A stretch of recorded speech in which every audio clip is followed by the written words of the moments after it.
Olá, gente, tudo bom com vocês? Eu sou a Cal e eu tô aqui hoje pra gente conversar sobre a série Warrior Nun da Netflix. Mas antes de tratarmos diretamente sobre a história contada na série, eu gostaria de pedir para caso você não seja inscrito no canal, se inscreva e também já deixe um like ou, caso venha gostar do vídeo, não esqueça de deixar o like depois. E também compartilhe este vídeo com algum amigo. Lembrando que podem conter pequenos spoilers aqui neste vídeo, mas eu farei o máximo para evitar grandes spoilers e que não atrapalhe também a sua experiência no decorrer da série. Lembrando também que neste vídeo aqui iremos conversar sobre a primeira temporada. A série é dividida em 10 episódios de mais ou menos 45 minutos e cada episódio tem um nome de uma passagem bíblica. A Ava Silva, de 19 anos, foi levada à morte por uma freira do orfanato Sir Michael. Há um padre em uma igreja, freira essa que, por sinal, não tem nada de ser humano de luz. Várias mulheres chegam à igreja com armas, vestidas de guerreiras, com uniformes e também levando uma moça ferida, que por sinal é a líder delas. Essa líder possuía um símbolo nas costas que vai parar no corpo da falecida. E ela acorda da morte abençoada com algumas habilidades curiosas. E uma delas é caminhar, é se mexer, porque a Ava, ela era uma tetraplégica. Eu sei que na série eles falam Ava, mas ocasionalmente eu vou intercalar entre os dois nomes. Mas se escreve AVA. E aí a Ava vai rodando perdida pela cidade depois que ela acordou e, meu Deus, como ela gosta de falar na cabeça dela, santo! Uma personagem que me irritou bastante no primeiro episódio, que curiosamente não teve tanta evolução assim no meu gosto, mas até que um pouquinho melhorou, foi a Mary, que eu achei ela muito chata no primeiro episódio, ela ficava cagando muita regra. E o símbolo que foi passado pra Ava é o Halo dos Anjos. Tem algumas piadinhas católicas bem interessantes nessa série e também é muito bom ver a Ava correndo, super divertida, saltitando, sendo que ela não podia fazer isso antes. Dançando também, é muito bonito ver ela podendo fazer isso. E eu tenho que admitir também, ou melhor, trazer um adendo aqui, é que eu achei a atriz muito bonita. Mas, em compensação, uma coisa que eu não curti muito é que eles estão na Espanha e aparentemente todo mundo fala inglês, ou a maioria das pessoas. E aí eu fiquei pensando se fosse aqui no país, né? Eu tenho certeza que esse tipo de coisa aqui não aconteceria. Ou seria muito não natural. Enquanto o grupo de mulheres e um padre que é chamado para a história não encontram ela, ela tenta viver tudo que ela não viveu, bem vida louca, de maneira bastante contagiante. Enquanto na igreja também a Mary chora a morte da Shannon, que era a líder delas, e talvez a Shannon sabia de algo que, ou pelo menos suspeitava de algo bem importante. Nesta série temos freiras, padres, o símbolo do anjo e com certeza também teremos alguns demônios. Outro aspecto sobre a Mary é que até quando ela tá triste ela tem cara de brava. E ela tem cara de brava até rindo, gente. Sério. Personagem que tem cara de brava total. E, finalmente, o padre encontra um barman que não fala inglês. Temos espanhol agora, propriamente. Achei um pouco desnecessário a treta entre as mulheres, por causa que uma delas quer o Halo pra ser a próxima líder. Bobagem. Bobagem brigar, meninas. Bobagem. E aí vamos para o Marrocos, onde um casal, no caso uma mulher e um homem, né, porque eles não são um casal propriamente dito, descobrem um objeto que é oriundo da época da Primeira Cruzada. Ao mesmo tempo que algumas tentam entender as circunstâncias da morte da Shannon, também se torna importante proteger o Halo. E como ninguém acha a Ava, né, aparentemente vai ser meio difícil essa parte. Uma parte que me irritou em relação a Ava, ou que ela é muito neurótica, ou ela se acha demais, porque ela cria uma suposição de que um padre lá, um cardeal, tá na festa pra pegar ela, pra levar ela pro orfanato de volta, sendo que eles acham que ela morreu. Desnecessário, more.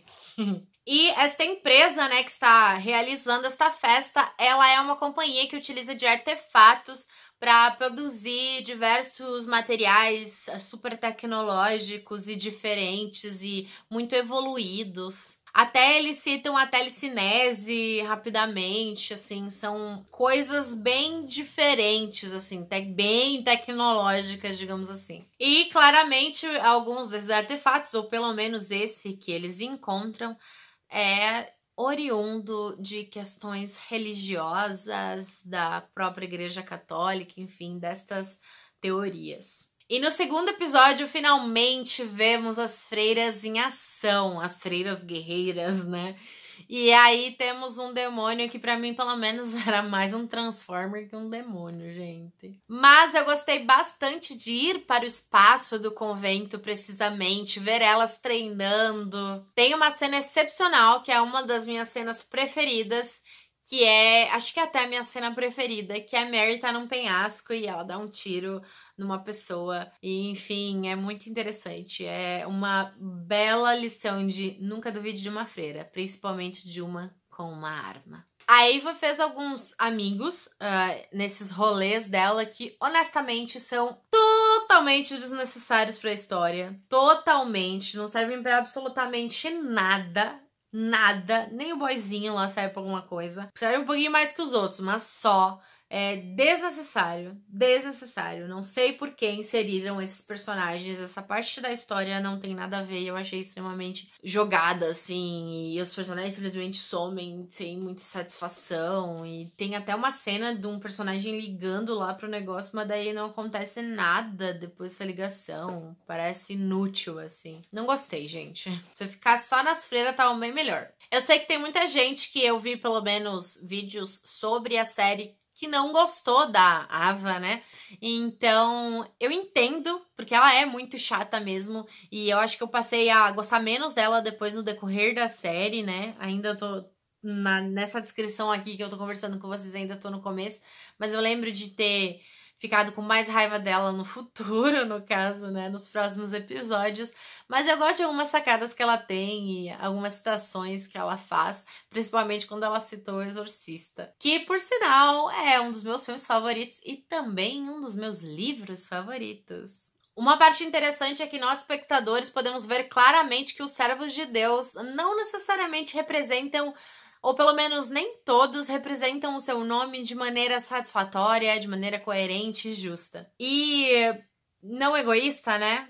E que, obviamente, entre eles podem existir pessoas que são bem pouquinho confiáveis. Mas, claro que não é só na série, né? A gente sabe muito bem que a série tá aí pra se basear na nossa realidade efetiva. Um aspecto também que eu curti na série é que os uniformes são uma mistura de roupas de freira com ninjas. E amei muito os uniformes, achei eles bem legais. Como figurinos, achei excepcional a criação dos uniformes, os detalhes, enfim, show. E falando em ninjas, ou melhor, lembrando de ninjas, eu gostei bastante de algumas cenas de luta, de alguns personagens especificamente, como a Beatriz. Amei a cena dela logo no princípio da série. Não no princípio, mas enfim, na primeira parte. Algumas cenas depois no final, também no último episódio, muito boas. As meninas estão sensacionais nesse quesito. Porém, tem uma cena de luta que é mais uma rivalidade entre gurias que eu não curti muito, assim. Não por ser só rivalidade entre gurias, mas é que ficou chato. Tipo, gente, vocês vão ficar brigando por causa de uma pessoa que nem vale a pena. E aí chegou o momento de eu entender o ranço com a personagem principal. Ela é egoísta, fujona, debochada, se acha espertona, mas na verdade ela é só cagona mesmo. Mas é possível trazer algumas questões interessantes sobre ciência versus igreja ou ciência com igreja. E até é legal quando eles conseguem unir essas duas partes, fica interessante de se observar como podem trabalhar junto de alguma maneira, né? As superstições com as partes comprovadas, né? Então, achei bem interessante quando eles conseguem unir o útil ao agradável, digamos assim. E temos um casal na série que eu pensei que eu nunca ia deschipar mesmo, tanto um casal como esse. Fazia ó que eu sentia ranço de um casal. Gente, zero química, zero conexão. Não fazia sentido nenhum, gente. Do jeito que eles se olhavam, parecia eu olhando pra uma salada. Se fosse um chocolate, se fosse um sorvete, se fosse uma pizza, se fosse sushi. Não uma salada. Imaginem a cara que você olha pra uma salada. Salada de chuchu. Show. Eles se olhavam como como se olha pra uma salada de chuchu. Eu gosto de chuchu, gente. Ai, que exemplo inválido. Vocês entenderam o que eu quis dizer. Separados, eles até podem funcionar. Mas junto não tem borboleta no estômago, não tem química, não tem a eletricidade não tem tensão, não tem nada. No começo da série eu fiquei super empolgada com a personagem da Ava, porque eu pensei que, considerando a história de vida dela, ela ia ser muito foda, ela ia ser top, assim. Mas, no fim das contas, as personagens secundárias e as narrativas externas ao que ela estava vivendo eram muito mais interessantes. Por sinal, até a dona e a criança da Arctech nos interessam bem mais do que a moça com Halo nas costas. Eu entendo que ela quase não viveu nada na vida, não tem muita experiência, mas toda paciência do espectador tem limite. Cheguei até a torcer pra Lilith finalizar o rolê da pior maneira possível, porque pelo menos a Lilith tem sangue nos olhos. E obrigada, Lilith, pelo soco na cara do rapaz. Merecidíssimo. Não gostei nadinha de enrolar em 5 episódios com a Ava, mas pelo menos no 6º episódio eles conseguem trazer informações bem legais sobre o que as freiras faziam, sobre as pessoas que elas ajudaram. E até que gostei da parte gráfica dos demônios saindo das pessoas. Achei interessante, bem feitinho. E a Ava, que tendo a possibilidade de chegar próximo de alguém que confia, ou que pelo menos ajudou ela vai em caminho para o inimigo.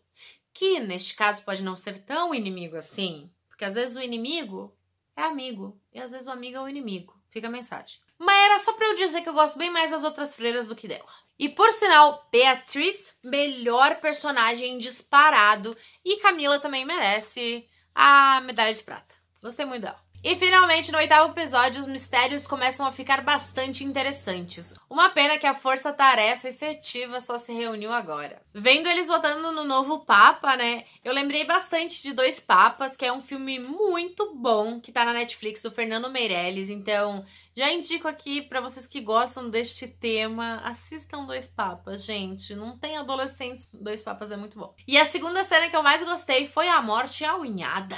Certeira. E não é que eu tava desconfiando de um personagem macumunado ali? E não é que a princesa tinha razão?